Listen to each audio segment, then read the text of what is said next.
नमस्कार मंडळी, श्री स्वामी समर्थ। आज आपण पाहूया खमंग आणि खुसखुशीत अशी मटारची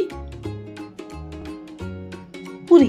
हे पहा, एक वाटी गव्हाचं पीठ घेतलं आहे, एक वाटी वाटाणे घेतले आहे, त्याच वाटीने पीठ घेतलं आहे, 1.5 वाटी, अर्धा चमचा जिरं घेतलं आहे, अर्धा चमचा मीठ, 1 चमचा तीळ, 2 मिरच्या, लसूण घेतलं आहे, आलं किसून घेतलं आहे, अर्धा चमचा तेल घेतलं आहे, पाव वाटी, 2 चमचे बेसन आणि मूठभर कोथिंबीर। हे पहा, मिक्सरच्या भांड्यामध्ये आता आपण वाटाणे घालून घेऊया। आलं, लसूण, मीठ, जिरे घालून घेऊया आणि 2 घेतल्या त्या मिरच्या, ते पण असे तोडून घेऊया आणि कोथिंबीर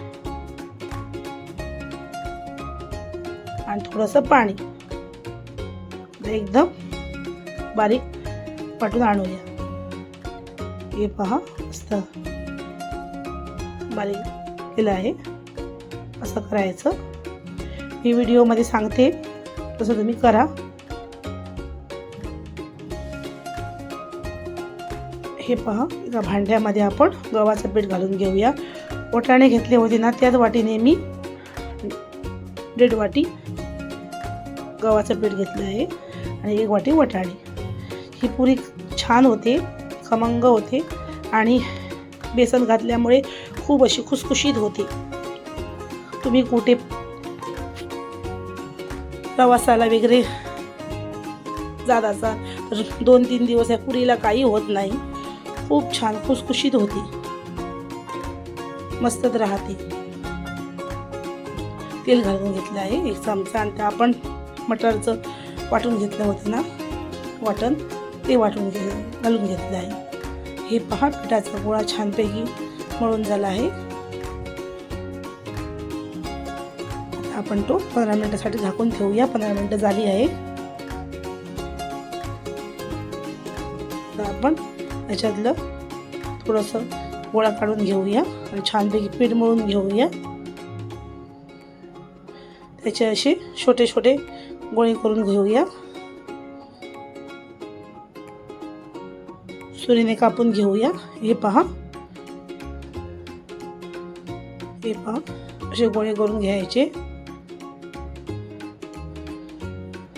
आणि पुरीच्या आकाराचं